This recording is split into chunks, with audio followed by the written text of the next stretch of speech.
There's been a lot of questions coming at us with regard to Lucifer and Jesus being the same, and also comments that you made in several tapes regarding Lucifer being your friend. Mm-hmm.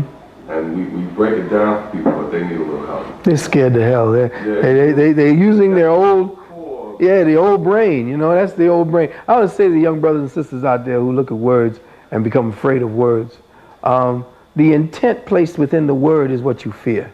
Essentially, the Lucifer is nothing to fear. It's the idea that they gave you that went behind the word that you're fearing. So now you fear the word for what it is they told you the word means. So you're fearing the meaning, you're not fearing the word. Understand that you don't have the full meaning of what the word means. So usually people fear things they don't understand or do not have a complete understanding of. You do not have a complete understanding of Lucifer, so therefore you don't understand or can't see why Lucifer and Jesus are the same. They're both bringers of light.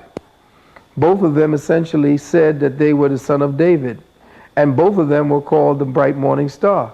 So to say that, you know, that you can't see what that means, you have not yet put all the pieces together. And of course your programming by the Christian church has got you believing that Lucifer is bad and God is good, and you should go to God to live forever in happiness, and God is going to damn Lucifer to hell and burn in fire.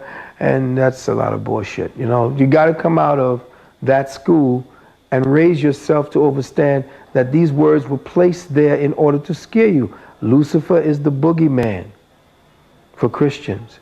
So how do you keep Christians in check? Christians are like children. Aren't they children before the priests? So the priest needs to give them boogeyman stories every Sunday, and he's going to get you. The evil will get you.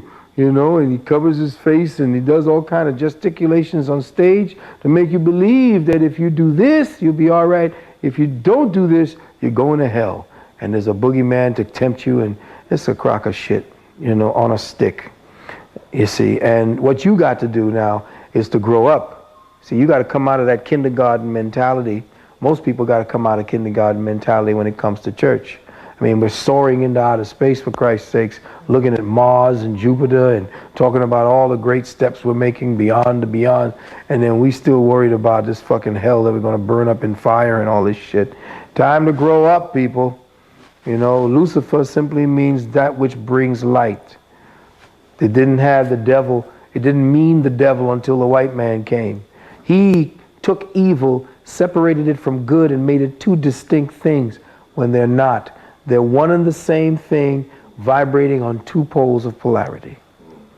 The evil cannot be good without the evil cannot be evil without the good being in place, and vice versa.